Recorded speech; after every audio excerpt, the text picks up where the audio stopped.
Ataque iminente. O Trump ele pode atacar a qualquer momento.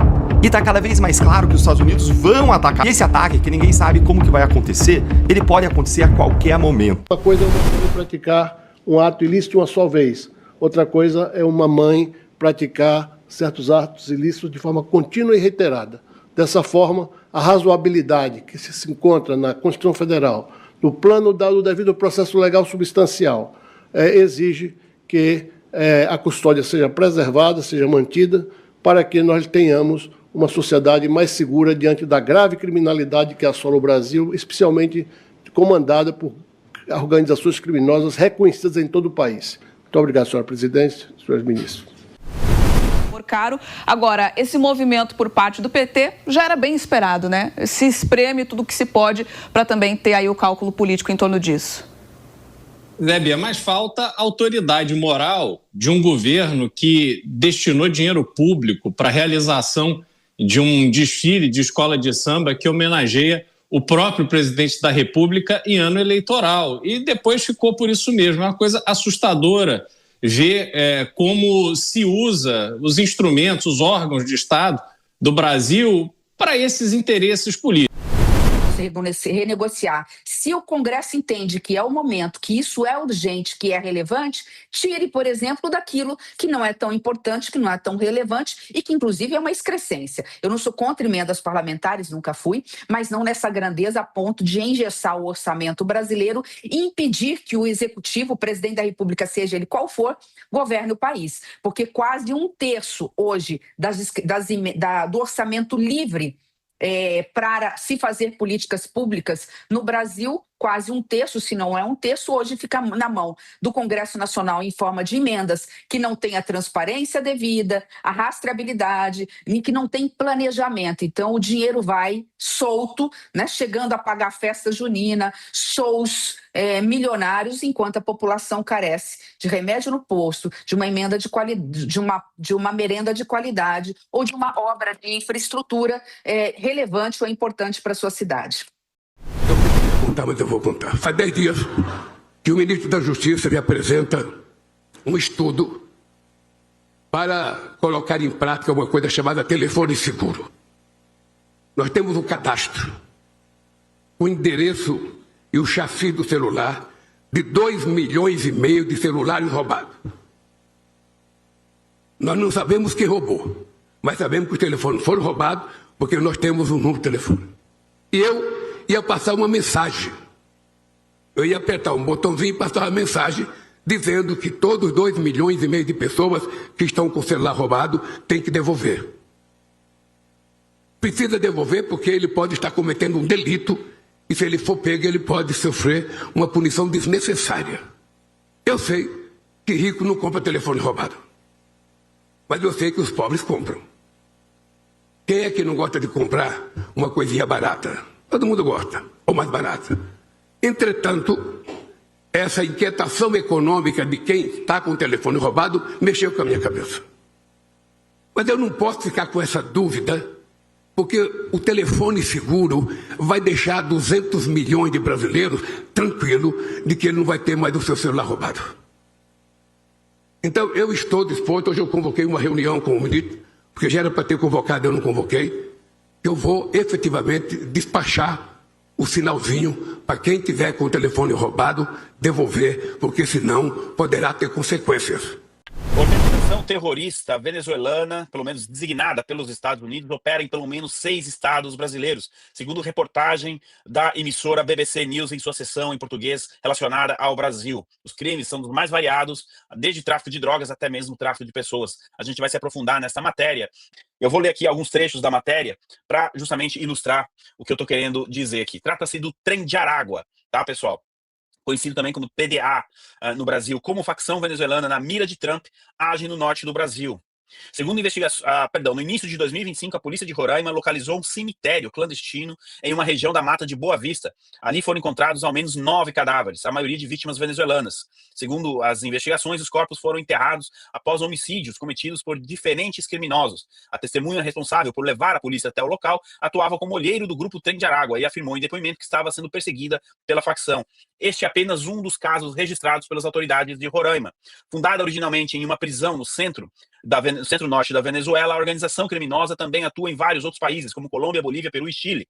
No ano passado, o grupo entrou na mira do presidente Trump, ao ser classificado como organização terrorista pelos Estados Unidos, a mesma designação dada ao PCC e Comando Vermelho. Segundo o governo americano, o Trem da Aragua, também conhecido como TDA, é um grupo brutal. E aqui vem um dos principais pontos, tá, pessoal? Até vou falar mais devagar esse parágrafo, porque eu vou me concentrar um pouco nele. Envolvido em sequestros, extorsões, tráfico de pessoas para exploração sexual, contrabando de mercadorias, imigrantes, mineração ilegal, fala-se de ouro aqui, tá, pessoal? Tráfico de drogas e roubo. Segundo a matéria da BBC, eu não vou ler ela porque ela é extensa, tá muito bem feita. Quando a BBC acerta, a gente precisa falar, né, pessoal? Eles colocam o mapa, tudo, tá muito bem feita a matéria. Existe também já a suspeita do contrabando de armas e drogas em conjunto com o PCC e o Comando Vermelho. Só isso já seria o suficiente para o governo brasileiro classificar o PCC e o Comando Vermelho como organizações terroristas. Agora, qual é o ponto aqui? Que o Trem da Aragua faça tráfico de drogas, isso não é nenhuma novidade. Pode tirar da tela pra gente isso, Emanuel. Muito obrigado. Agora tem essa questão do tráfico de pessoas. E por que eu vou focar um pouco nisso aqui? Em setembro, pessoal, será publicado o relatório anual do Departamento de Estado americano sobre como os países, as nações, lidam com essa questão do tráfico de pessoas. No ano passado, o relatório não foi nada bom para o Brasil, tá? E eu não estou vendo o governo brasileiro combater esta prática abominável. Eu não estou vendo o governo brasileiro tomar iniciativas para reforçar a fiscalização, enfim, o trabalho em cima disso, tá? Aí, o que acontece? O relatório vai sair lá em setembro e vão chorar, o Bolsonaro falou com o Trump, Marco Rubio. Pois é, só que aí não adianta chorar depois e tentar querer utilizar isso eleitoralmente. O relatório do ano passado apontou que o Brasil não fazia, digamos, o seu dever de casa não fazia o suficiente para combater o tráfico de pessoas. Agora você tem uma matéria da BBC News, que é uma emissora britânica, ok, em sua página em português, explicando que você tem uma organização terrorista operando em pelo menos 6 estados brasileiros e fica por isso mesmo. Eu não quero generalizar, tá, pessoal? Existem muitos agentes da Polícia Federal, das forças brasileiras, que querem combater essa prática, que querem justamente fazer um trabalho bem feito, e por isso essa pauta de hoje, ela dialoga com a pauta de ontem, justamente porque se tudo correr como gostaríamos que, né, que corresse, esses agentes, essas pessoas terão mais recursos, inclusive uma colaboração com o governo americano para combater isso. Só que a gente fala muito da tríplice fronteira, né? Brasil, Paraguai e Argentina. Só que ali você já tem Paraguai e Argentina trabalhando. Então, bem no fim, como brasileiro me dói falar isso, mas bem no fim o Paraguai e a Argentina vão resolver um problema nosso lá, tá? Só que do outro lado, você tem a fronteira da Venezuela, lá em cima em Roraima. Eu acho que nós precisamos destacar mais essa questão, porque é uma fronteira, cada centímetro de fronteira brasileira é importante, não tem um centímetro mais importante que outro. E eu acho que o Brasil, a sociedade deveria dar mais atenção a essa questão. Gente, não é à toa que Roraima é o estado, proporcionalmente falando, que mais vota à direita no Brasil. Mais até que Santa Catarina, em termos proporcionais. Eu vi que alguma pessoa que colocou que mora perto do cemitério. Eles conhecem essa realidade de perto, eles vivem isso no dia a dia, né? Essa questão de ter ali a Venezuela como na fronteira e toda essa operação. A matéria fala tanto daquilo que eu sempre falo, das rotas, a importância das rotas, o narcotráfico que era as rotas, e das conexões do PCC e do Comando Vermelho. Agora, o que eu não sabia, e que foi uma novidade para mim lendo a matéria, é que esse Trem da Aragua já opera em 6 estados. Eu imaginava que era máximo 2, Roraima, talvez Pará, por ali no norte. Eles já estão avançando para o restante do país. E as investigações agora estão indo numa linha de tentar provar que, de fato, existe essa conexão entre o PCC, o Comando Vermelho, e o Trem de Aragua. O Trem de Aragua já foi classificado como organização terrorista no começo do governo Trump. Não é nenhuma novidade. Ou seja, o governo brasileiro teve 1 ano para buscar esse diálogo com as autoridades americanas, em vez de ficar xingando o Marco Rubio, para trabalhar essa questão. E o tráfico de pessoas é um ponto extremamente grave. É óbvio que todas as investigações, tráfico de armas, tráfico de drogas, tudo isso é muito importante. Mas acho que posso dizer aqui, em nome do canal, inclusive da audiência, que o tráfico de pessoas, dos crimes citados aqui, seja o pior, junto com o homicídio, obviamente, mas muitas vezes a pessoa, né, que passa por essa situação acaba até enfim, né, entrando também na cota de homicídios, enfim. Isso é uma coisa que não poderia ser deixada para amanhã. E mais uma vez o Estado brasileiro está falhando. O que a BBC aqui está dizendo é o seguinte: nós temos uma organização terrorista traficando pessoas em território nacional. Qual foi a última reportagem que você leu sobre as relações do Lulinha com o careca do INSS? Ou qual foi a última vez que você viu a imprensa questionando o paradeiro do Lulinha? É necessário que você entenda o padrão. É necessário que você entenda o que é a difamação circular. É necessário que você entenda a estratégia que nós temos que enfrentar. Porque essa é precisamente a estratégia que será e que já está sendo utilizada contra o Flávio Bolsonaro na sua campanha presidencial, no caso, por exemplo, do filme Dark Horse. O que começou com conversas publicadas pelo veículo suspeito de financiamento do PCC, o The Intercept, e foi turbinado, é verdade, por um desastre de comunicação e resposta à crise pelo próprio Flávio Bolsonaro, se tornou uma campanha de difamação circular em larga escala. E a gente precisa aqui fazer... Lembrem-se, vocês usem a sua memória.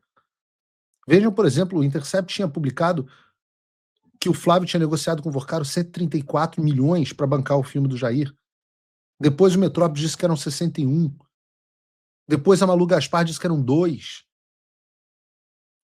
A imprensa pegou uma casa financiada no Texas, onde morava o André Porciúncula, e tentou uma casa na qual eu já estive, inclusive, já fiz churrasco nessa casa, uma casa pequena, num condomínio de casas idênticas, de classe média no Texas.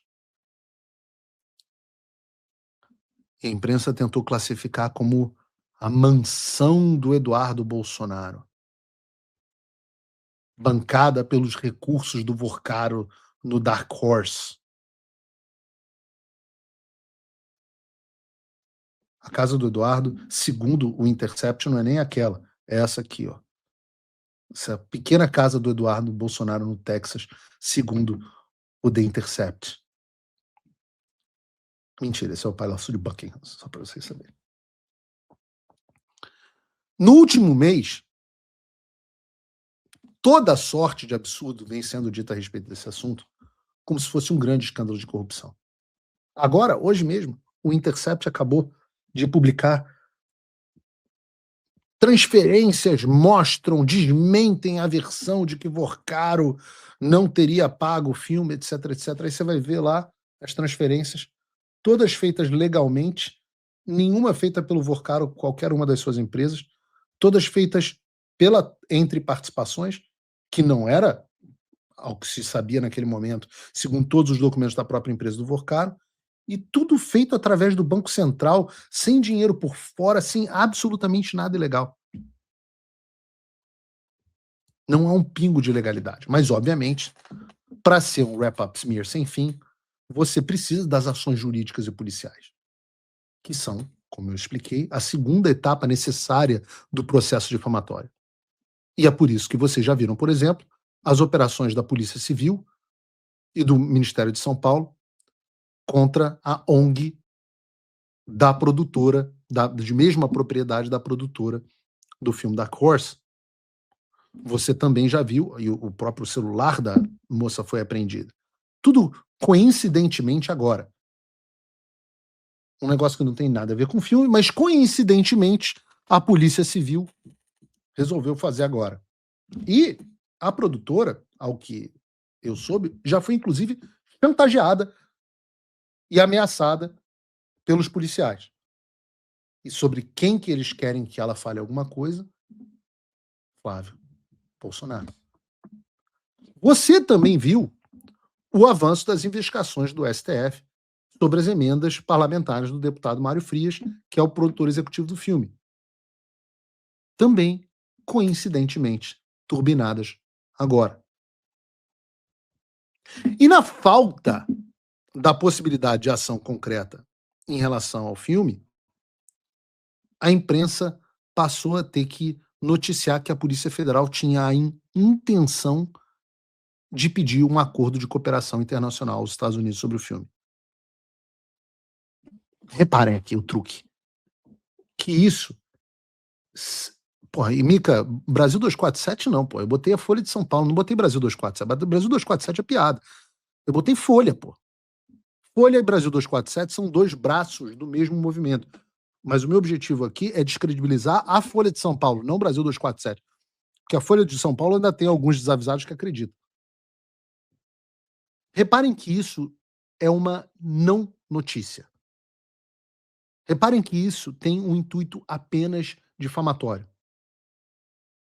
A reportagem não citou nenhuma fonte da PF. Não citou nenhuma ação concreta. Bota aí na tela. Não foi isso que eu pedi para botar no roteiro, não, mas bota aí na tela, por favor, Gabriel. Porque senão eu estou comentando um negócio que as pessoas não sabem o que é.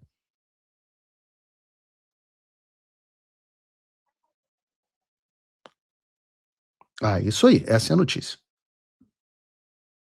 PF quer pedir quebra de sigilo de fundo que financia da Corsa. Não tem notícia. Não há uma notícia. PF quer pedir. Uma intenção. O jornalista agora leu a mente da Polícia Federal e tem uma vaga intenção de uma determinada ação. Polícia quer pedir. Ora, quer pedir, por que não pede? Por que não pediu? Se quer pedir, o que está faltando? Não, eu quero pedir. Eu até quero pedir, mas... Pô, eu quero pedir. E por que não pede? Eu peço... Então pede. Eu peço... Ora, então vá, peça. Eu peço... Essa é a não notícia. E por que não pede? Porque não é porque se aproveitam da nobreza da Polícia Federal. É porque não há a menor chance de ir adiante. A chance do Departamento de Justiça dos Estados Unidos e de um juiz federal americano darem o seguimento a uma cooperação com um país cujo judiciário tem um enorme histórico de parcialidade contra os Bolsonaro, atrás de uma história onde não há crime e de um fundo legalmente constituído nos Estados Unidos, totalmente regular. A chance disso acontecer é zero. E é por isso que a justiça brasileira não pede. É por isso que a Polícia Federal não pede, porque eles sabem, a justiça brasileira não conseguiu aqui nos Estados Unidos nem a extradição do Ramagem, não conseguiu nem a extradição do Alan dos Santos. Meu Deus, eles não conseguiram nem me citar por carta rogatória. Então é até bom que a Polícia Federal faça esse pedido, em vez de ficar só passando vontade, faça esse pedido e passe vergonha mais uma vez. Andrei, você passou pouca vergonha nos Estados Unidos esse ano? Mais uma vergonha internacional para somar o que vocês já passaram aqui nos Estados Unidos? Ou para somar o que vocês passaram lá na Espanha com Oswaldo Eustáquio? Ou na Itália com a Carla Zambelli? Ou na Argentina com a negativa de extradição dos presos do 8 de janeiro? Ou na Polônia com o Didi Red Pill? A taxa de sucesso de vocês do regime brasileiro no quesito internacional é de 0%. A taxa de vergonha é de 100%. Mas é óbvio, volta a notícia, não devia nem ter saído da tela. Volta a notícia. Por favor, Gabriel. O propósito da publicação da notícia e da suposta intenção de ação policial pela Folha de São Paulo é meramente difamatório. Então não pensem que é feito para dar em alguma coisa. Não. A notícia assinada pelos repórteres José Marques... Opa, eu fiz bobagem aqui. José Marques e... Eu não consigo ver. Raquel, não consigo lá das contas. Não aparece porque entra o... Raquel, poupei o seu nome. Ah, tá aqui. Raquel Lopes. Raquel Lopes. O propósito da reportagem destes militantes é apenas difamatório. É apenas difamatório. Porque o que de fato nós sabemos, o que as coisas estão mostrando a respeito da relação Vorcaro e Dark Horse. Na semana passada, os jornais, de novo, mais estratégia difamatória, davam a notícia de que haveria um capítulo na delação do Vorcaro sobre o Flávio Bolsonaro. Um capítulo. Não tem essa notícia, não? Deveria ter. Porque uma semana depois, começaram a chegar os relatos. Ah, Revista Fórum. Mas, pô, Revista Fórum. Amiga, vamos combinar aqui. Brasil 247, Revista Fórum, nada disso entra aqui no programa. Só se for, assim, uma coisa extremamente fora do normal. Isso foi noticiado pelo Metrópolis, isso foi noticiado pela Folha, isso foi noticiado pelo Globo, de que haveria um capítulo da delação.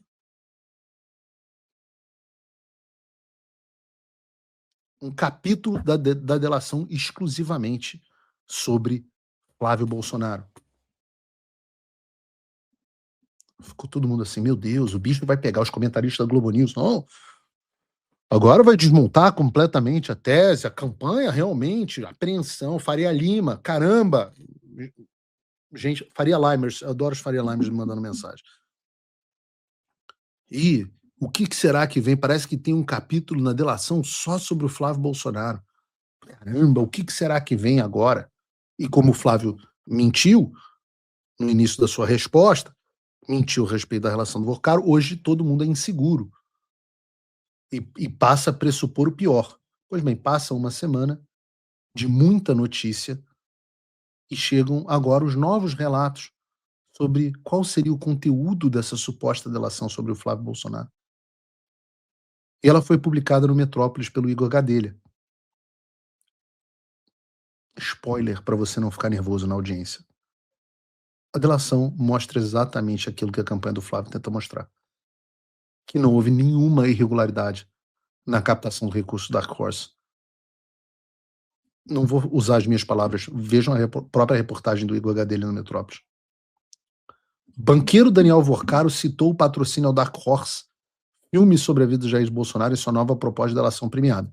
Você falou assim, caraca, porra, pela reportagem eu falo assim, o que diz sobre o filme de Bolsonaro, a nova delação? Caramba, o Daniel Vorcaro citou o Flávio na delação, e agora?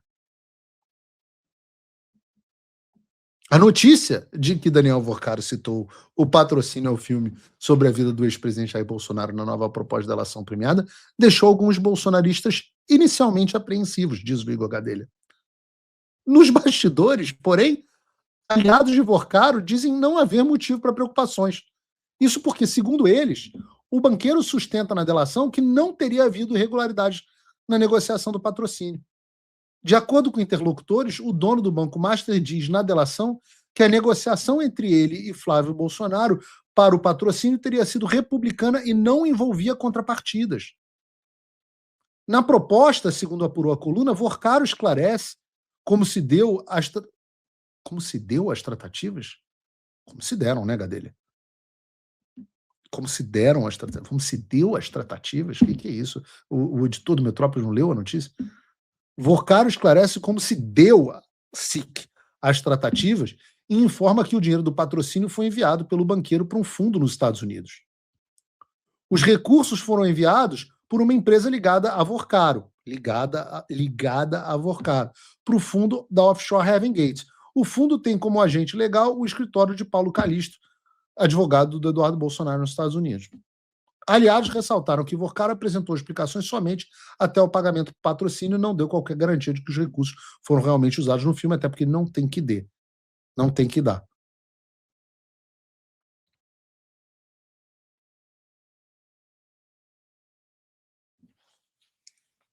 E aí a reportagem é imensa, eu não vou ler a reportagem inteira aqui. É claro que isso não é uma delação, por definição. Isso é um esclarecimento. Delação é quando você fala que alguém cometeu um crime e apresenta provas desse crime. E o resto da imprensa também publicou as notícias de que essa proposta de colaboração trouxe poucas novidades e que também vai ser rejeitada. O fato é que a difamação impulsionada pela imprensa não se compara à realidade. E é unilateral. Por exemplo, eu provo que é unilateral. Respondam aqui vocês no chat qual foi a última reportagem que você leu, na qual você leu a imprensa perguntando sobre as relações do Lulinha com o careca do INSS. Ou, qual foi a última vez que você viu a imprensa questionando o paradeiro do Lulinha? O Lulinha continua na Espanha foragido? Ou está em lugar incerto não sabido? Você não sabe porque a imprensa não publica uma puta de uma notícia sobre esse assunto. Sendo que o escândalo do INSS é um escândalo de desvio de recursos públicos, com o careca do INSS supostamente pagando uma mesada ao filho do Lula. E a imprensa não quer saber. Você não verá nenhum jornalista batendo na porta da casa do Lulinha na Espanha e nem a foto da mansão onde ele mora. Vocês entendem? Vocês entendem que é tudo? Quando eu falo que o jornalismo profissional morreu, virou uma máquina de militância política, vocês entendem o que virou o jornalismo? Os caras ocuparam o judiciário, as polícias e a imprensa. E já que os três jogam juntos, eles fazem uma tabelinha de Pelé e Tostão na Copa de 70. Já que estamos em ritmo de Copa. Então, se tornaram uma engrenagem difamatória.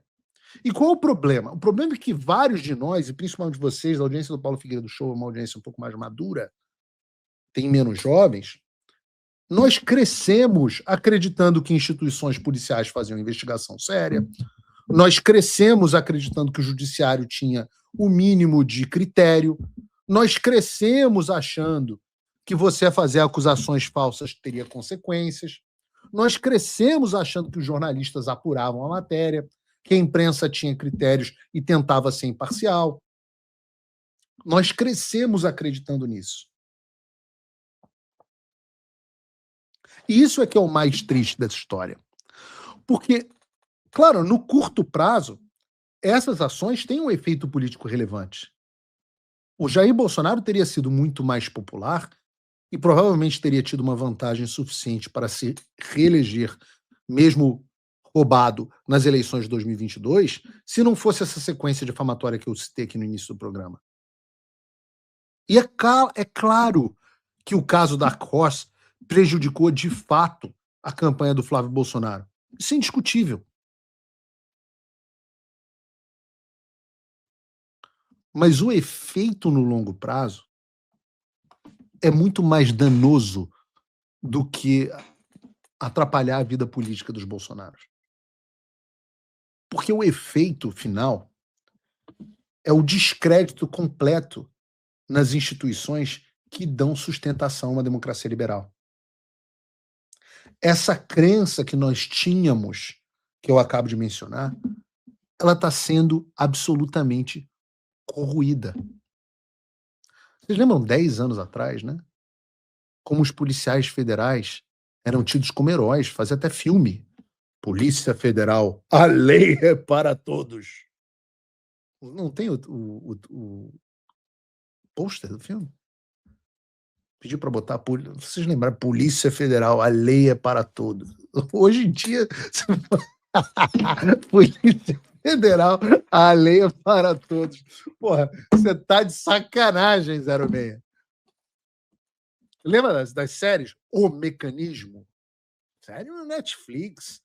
Policial Federal, porra, aparecia o agente Mulder do FBI. Aqui nos Estados Unidos também, o FBI está em completo descrédito. Eu me lembro quando eu era criança, eu já era adolescente, na verdade, eu adorava assistir Arquivo X.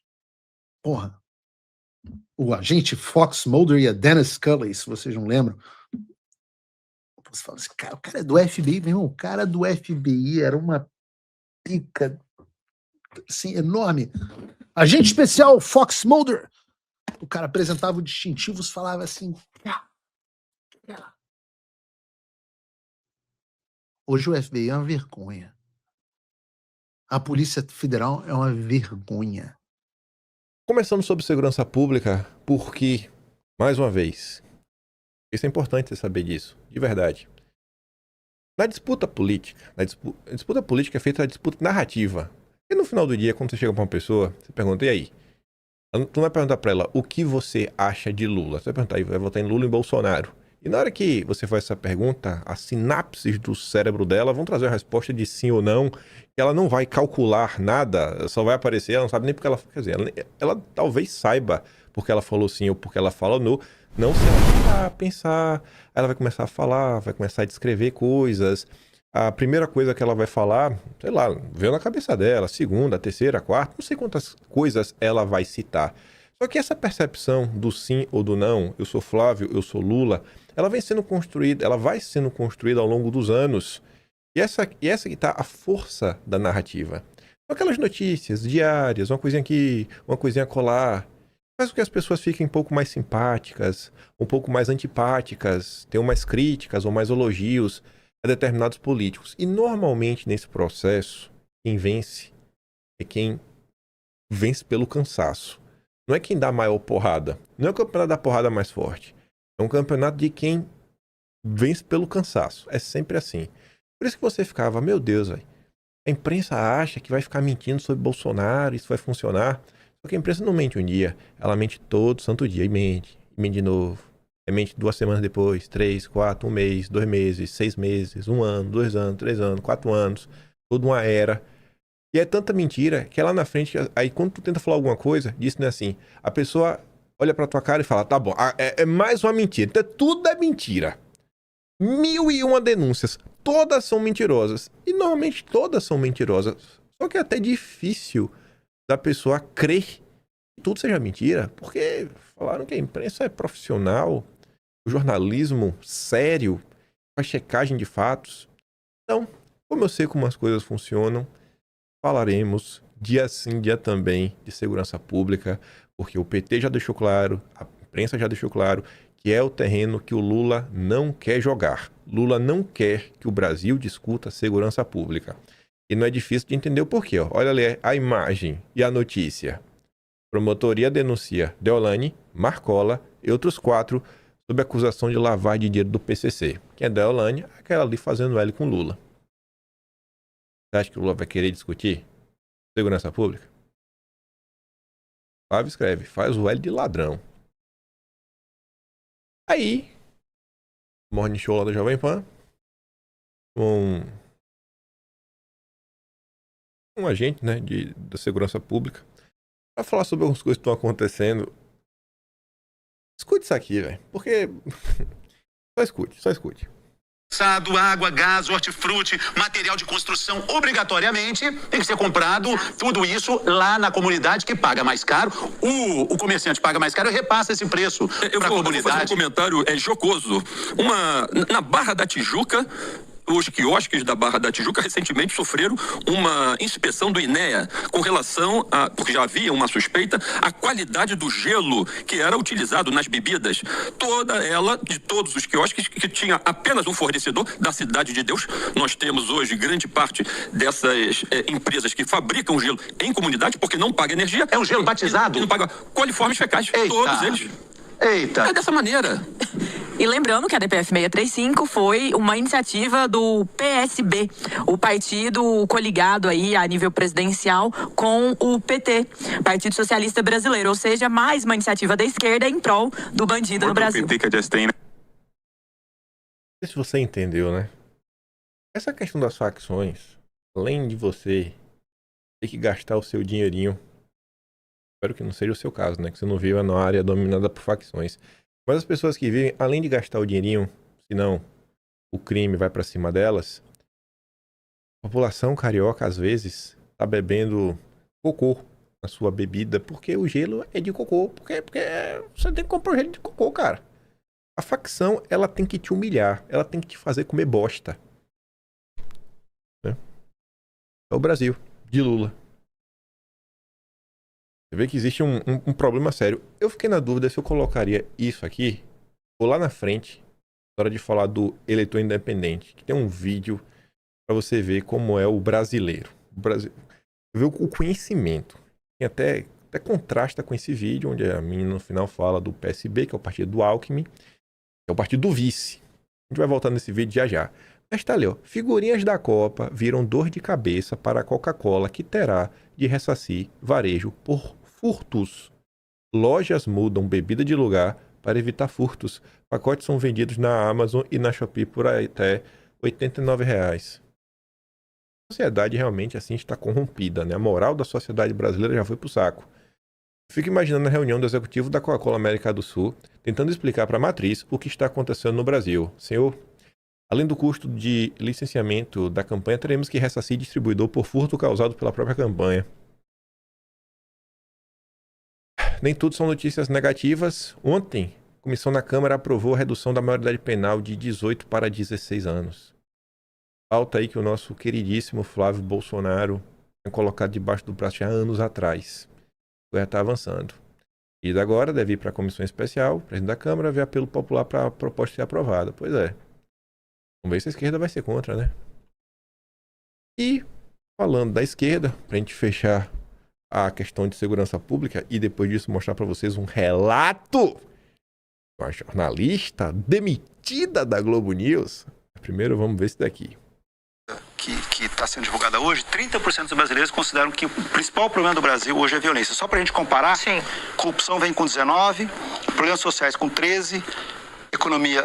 Essa pesquisa que está sendo divulgada hoje, 30% dos brasileiros consideram que o principal problema do Brasil hoje é a violência. Só para a gente comparar, corrupção vem com 19, problemas sociais com 13... problemas sociais 16, economia 13, saúde 12. O tamanho, quer dizer, a preocupação existe, a preocupação é real, as pessoas estão preocupadas, mas o que o Congresso está fazendo é pura parolagem. Uma pergunta, né, Merval? A violência começou ontem. Exatamente, né? O que eles estavam fazendo, que eles não estavam debatendo a fundo esse problema? Não, e todas as medidas são medidas populistas, não são estruturais. Exato. Quer dizer, responde a sua pergunta. Agora é tempo de eleição, né? É tão absurdo que eles tiram ali da gaveta qualquer... É um panfleto, né? Não é uma proposta, é um panfleto. Assim, olha aqui o que eu fiz. E aí eles tentam, obviamente, colar...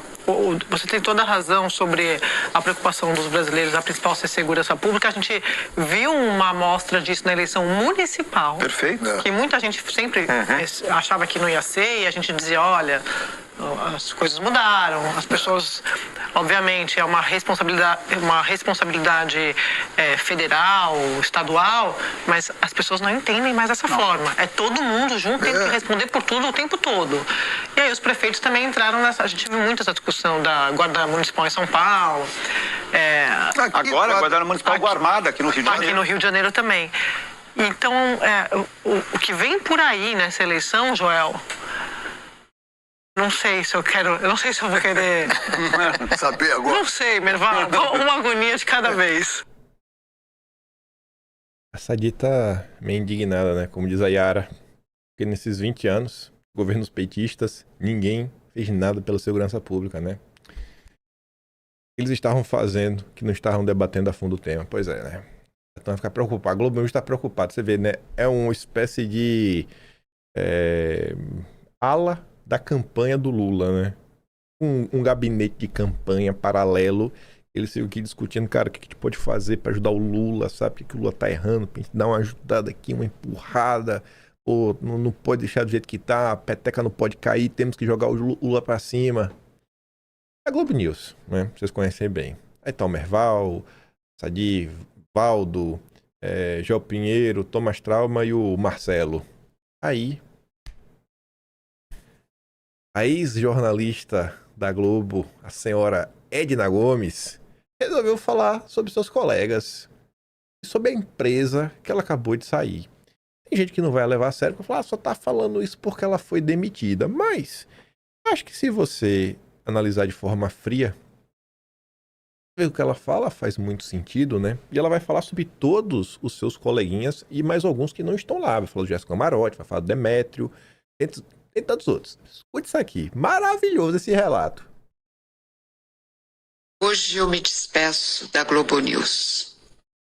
Durante anos acompanhei a emissora, mas aos poucos fui assistindo a uma transformação desconfortável. Menos reportagem, mais opinião. E eu confesso, cansei, não aguento mais assistir à falsa neutralidade que muitas vezes esconde escolhas editoriais bastante claras. Só podia falar, né? Não tem neutralidade. A Globo News é PT. Não tenho paciência para análises que frequentemente carregam julgamentos, preferências e conclusões pré-fabricadas. Pró-PT.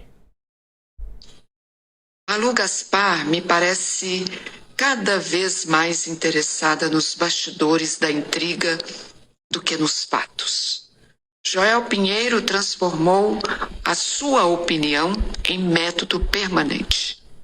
Demétrio Magnoli trocou a elegância intelectual pela provocação previsível. O contraditório é saudável, mas a arrogância, não.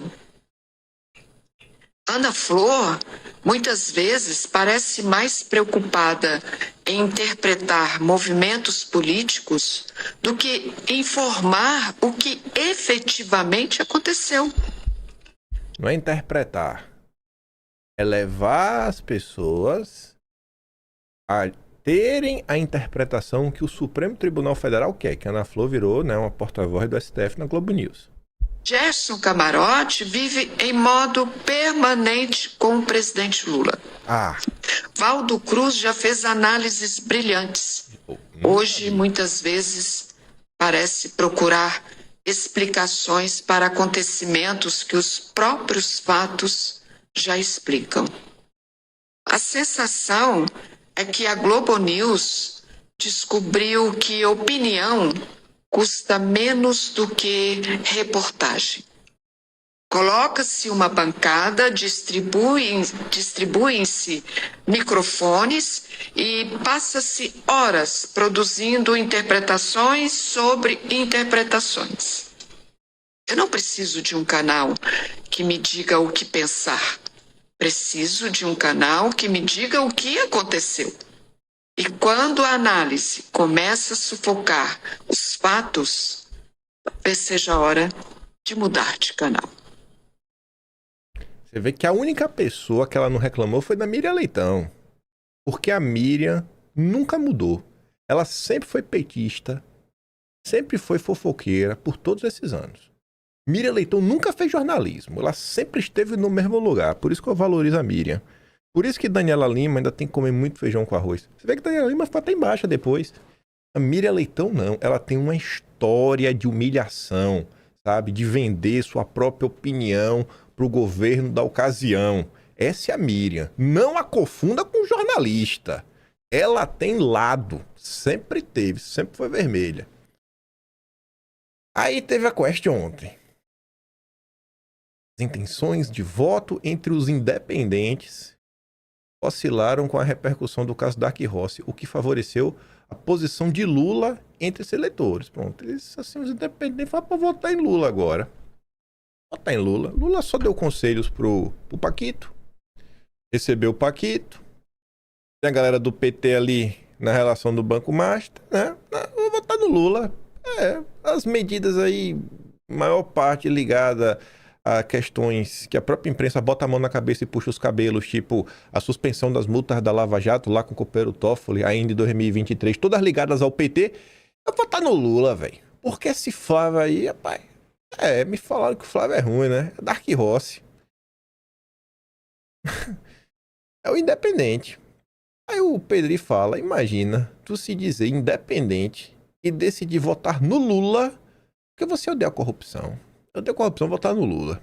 Eu vou votar no partido mais corrupto da história do Brasil, que participou e criou o maior escândalo de corrupção da história do Brasil. Eu vou votar no PT, porque eu sou contra a corrupção.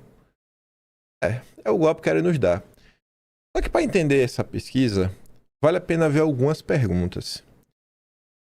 Eu nem olhei essa pesquisa.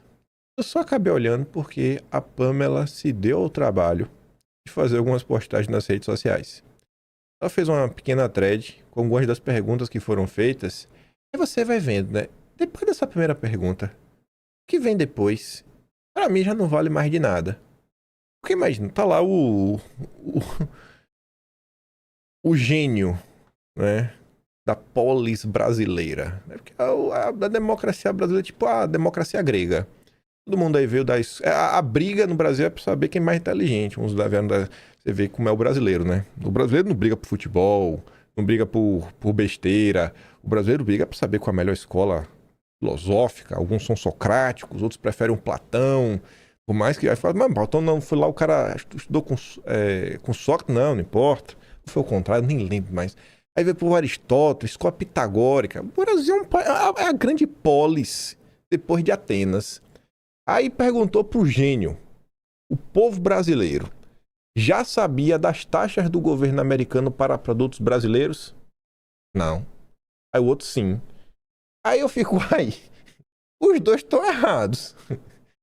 Porque a Pamela falou assim, ó, me digam aqui, qual é a tarifa que os Estados Unidos aplicaram ao Brasil? Como é que tu responde uma pergunta em torno de uma coisa que não existe? Não tem taxa. Tem taxa? Tem alguma taxa? Tem alguma taxa? Existe um estudo, que é uma recomendação. Se nada acontecer, né, você vai ali e pode aplicar tarifa.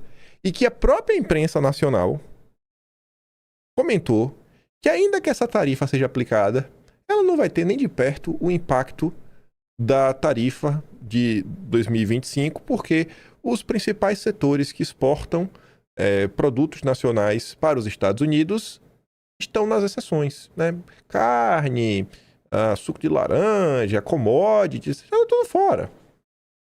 Assim, a pergunta já começa na mentira. É saber que taxa? Que taxa? Aí tu já faz... Aí o cara que falou não, aí ele já fica assim, eita, eu sou burro. Tem a taxa, eu não tô sabendo. Eita, eu sou burro, eu sou burro. Eita, deixa eu responder agora pra parecer que eu sou inteligente. Aí vem a segunda pergunta. Aí ele tem que fingir que ele é inteligente, que ele é da polis. Ele é da polis, ele é da escola pitagórica. Sobre as novas tarifas dos Estados Unidos, com quem você concorda mais? Aí vamos ver as opções. Com Lula, acusa Flávio de ter pedido novo tarifaço contra o Brasil. Com Flávio, que diz que pediu a Trump para não impor novas tarifas. Ele fala, pô, eu nem sabia que tinha tarifa. Rapaz, eu não sabia. Pô, tá dizendo ali que foi culpa do Flávio. Pô, eu acho que vou votar no Lula, viu? Não parecer burro. Da escola pitagórica. Aí depois, já continua. Aí vai no embalo. E tu vê que os números, depois, eles só vão se repetindo, ó. 47,35. 46,36. É o mesmo número. Com quem você concorda mais? Lula afirma que as novas tarifas são uma retaliação ao PIX. Eita, gênio! É o PIX. O PIX é bom demais, né? Os Estados Unidos têm uma inveja gigantesca do povo brasileiro. Ou você concorda com Flávio, que afirma que as novas tarifas são uma retaliação às declarações do Lula contra os Estados Unidos. Pô, mas o Flávio não falou que são por conta das declarações. Foi isso. O Flávio, ele ressaltou o que está lá no estudo da seção 301, que vai listando diversas questões que foram medidas concretas, em especial várias medidas do Poder Judiciário. Então, assim, o cara, ele começa numa mentira e vai colocando mentira em cima de mentira, mentira em cima de mentira, mentira em cima de mentira. O cara que falou não concordo com nenhum deles, olha, esse talvez tenha até... Assim, talvez não respondeu, né? Porque eu não respondeu seria talvez a melhor opção disso daí. Mas continua. Aí vem mais uma. De novo, ó, 47,37. Para você, quem melhor representa hoje o discurso de patriotismo e defesa do interesse do Brasil? Aí o cara que nem sabia que tinha tarifa, porque não tem, pô, não sabia, né? Eu sou um pitagórico. Eu aprendi na escola, né? Calcular a hipotenusa, né?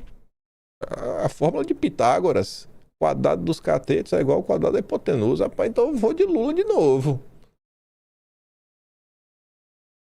O tarifaço aumenta a vontade de votar em quem? Aí diminui ambos os números, né? Mas vontade de votar em Lula e votar em Flávio. Ah, pra votar no Lula. É brabo mesmo. Eu quero sofrer mais. Tô sofrendo pouco. Que loucura, bicho. Que loucura. Tem que rir de uma coisa dessa, porque se for levar a sério, você fica maluco da cabeça. Mas tiveram algumas análises mais sérias da situação. Essa aqui do Gloves eu trouxe, mas não conta muito, porque o Gloves já está mais à direita e o Gloves torce pela vitória do Flávio Bolsonaro, né? Eu compartilhei a Quest que diz, entre eleitores independentes, Lula passa Flávio e abre 13 pontos de vantagem no segundo turno. O Gloves comenta assim, ó, independente é aquele que queria Tarcísio candidato e agora responde pesquisa a favor da queima da floresta, para não ver seu inimigo de direita na presidência. Apesar disto, acho que no escurinho da urna, esse cara faz o que é certo. Eu acho que parte desse eleitor independente pode até estar nessa descrição, mas essas pessoas, essa turminha, está muito mais presente na internet do que no mundo real, para dar suas opiniões. Mas, antes de falar da galera do mundo real, que é a maior parte do eleitor independente, vamos ver se essa turma de direita que queria o Tarcísio, né? Para você entender o eleitor parte do eleitorado independente. Enquanto o Brasil tá ruim para você, começam a sair notícias mostrando que para você vai piorar ainda mais. Mas o prejuízo de uns pode ser oportunidade para outros, como vocês vão ver já já. Começando aqui, ó. Taxas do Tesouro disparam, economistas veem juros assustadores na dívida pública. Títulos IPCA mais 2032 saltaram de 7,63 para 8,3 ao ano em menos de 30 dias. Especialistas apontam desajuste fiscal e pressões inflacionárias como causas da alta. A Renato diz, ó, os economistas estão assustados. O mesmo mercado que empurrou Lula em 2022... Aí agora em 2026 o mercado está assustado com Lula e vai votar no Lula, né? Um caso raro de surpresa completamente previsível. Outra notícia sobre o mesmo assunto, Tesouro IPCA 2032 supera 8,3% de taxa real, o maior nível em 17 anos. Bom, 2016 menos 7, 2019 menos 10, 2009, ou seja, desde a era Lula não tínhamos números tão altos. Lula vem batendo seus próprios recordes. O Globo diz, o Brasil quebrou. Aí o Estadão vem na rebarba. O corte de juros subiu no telhado.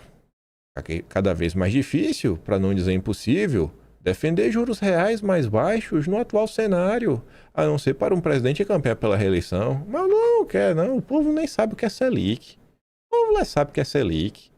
Quem sabe o que é Selic está ganhando muito dinheiro com a Selic alta. Aqui, ó. Matéria que resume. Você que acha que às vezes eu sou meio louco da cabeça, esse menino tem uma raiva infundada do livre mercado.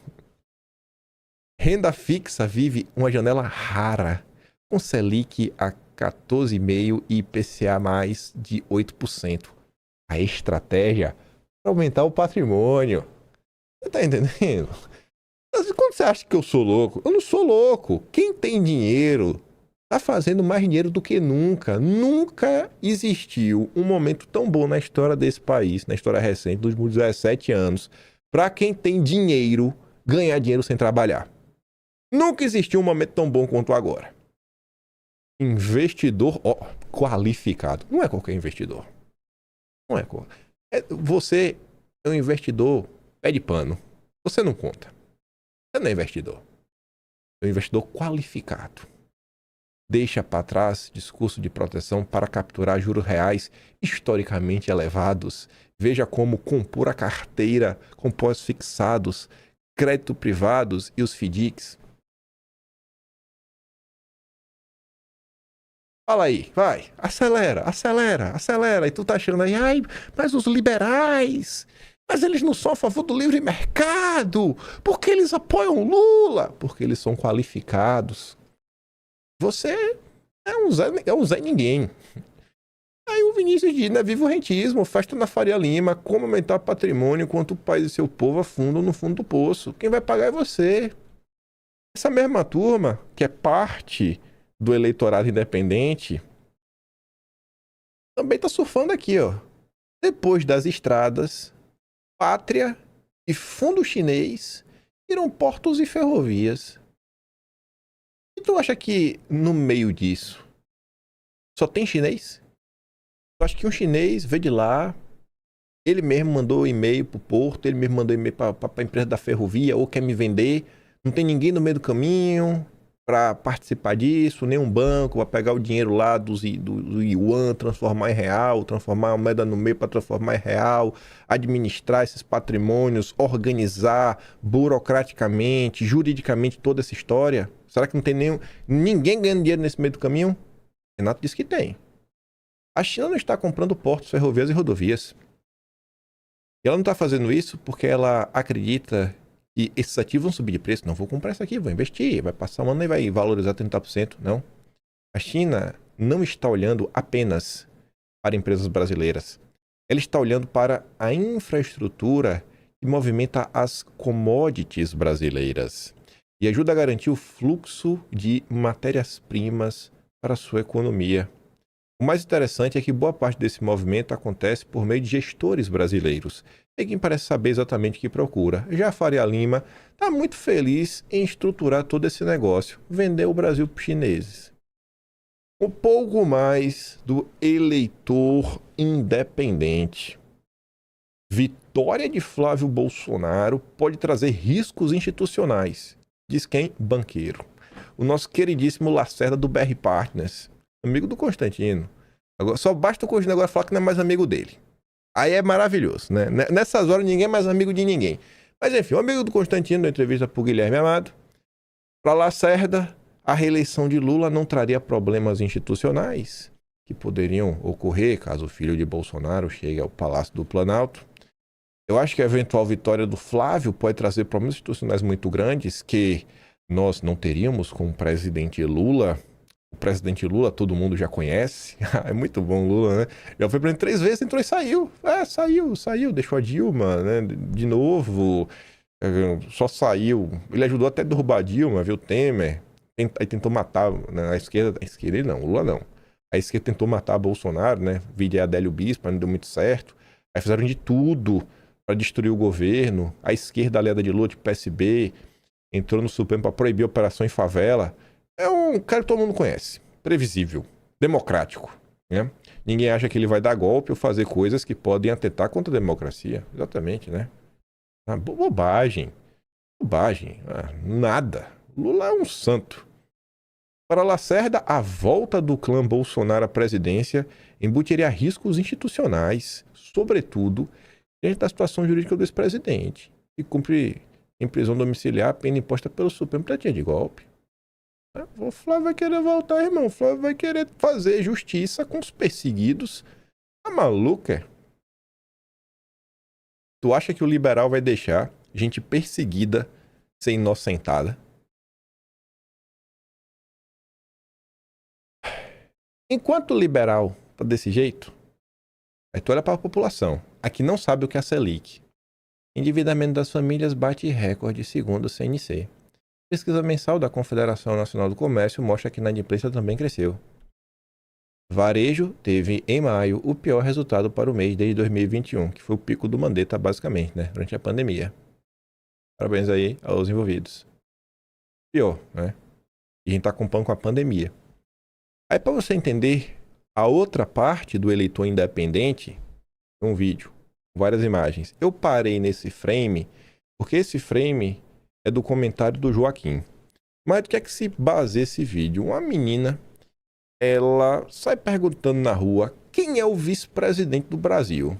Vejam as respostas. Quem é o vice-presidente do Brasil? Celso Russomano. Quem é o vice-presidente do Brasil? Bolsonaro. Bolsonaro. Não. Quem é o vice-presidente do Brasil? Haddad. Haddad. Quem é o vice-presidente do Brasil? Cazuza. Quem é o vice-presidente do Brasil? O Lula. Vice-presidente. O Flávio Bolsonaro. Marcos Herbas Camacho. Não. Quem é o vice-presidente do Brasil? Lula. Quem é o vice-presidente do Brasil? Ixi, eu não sei não. É Lula. Vice-presidente. Não sei. Bolsonaro. Eu não sei de nada. Tá bom. O Enéas. Não. O Enéas. Eu não vou continuar, que você já entendeu. Esse cidadão respondeu Marcos Herbas Camacho. É o Marcola do PCC. Aí o Joaquim diz, ó, o cara sabe o nome do Marcola, mas não sabe o nome do vice-presidente. Você entende o problema que nós temos? O que é o Brasil real? Esse é o Brasil real. Você vê que, pelo menos por nome, a galera até sabe por nome quem é Bolsonaro. Tu acha que num cenário, um Brasil como esse, imagina como é que cai uma pesquisa da Quest. O cara não sabe quem é o vice. É do partido que proibiu a operação em favela. Imagina se você começar a explicar para essas pessoas o que está acontecendo em termos de segurança pública. Você acha que essas pessoas compreendem o tarifaço? Você acha que essas pessoas compreendem a medida dos Estados Unidos de classificar a PCC Comando Vermelho como organizações que tocam terror? Vocês acham que essas pessoas compreendem o que foi a DPF das favelas? Será que essas pessoas compreendem o que foi essa destruição de reputação e perseguição contra Bolsonaro por tentativa de golpe? O foco, mais do que nunca, tem que ser falar com isso aí. Esses são os eleitores independentes. Esses aí não fazem a mínima ideia pelo que estão votando, candidato A, candidato B. Esses aí vão votar pelo calor do momento. Hoje eles podem pensar de uma forma, amanhã vão estar pensando de outra.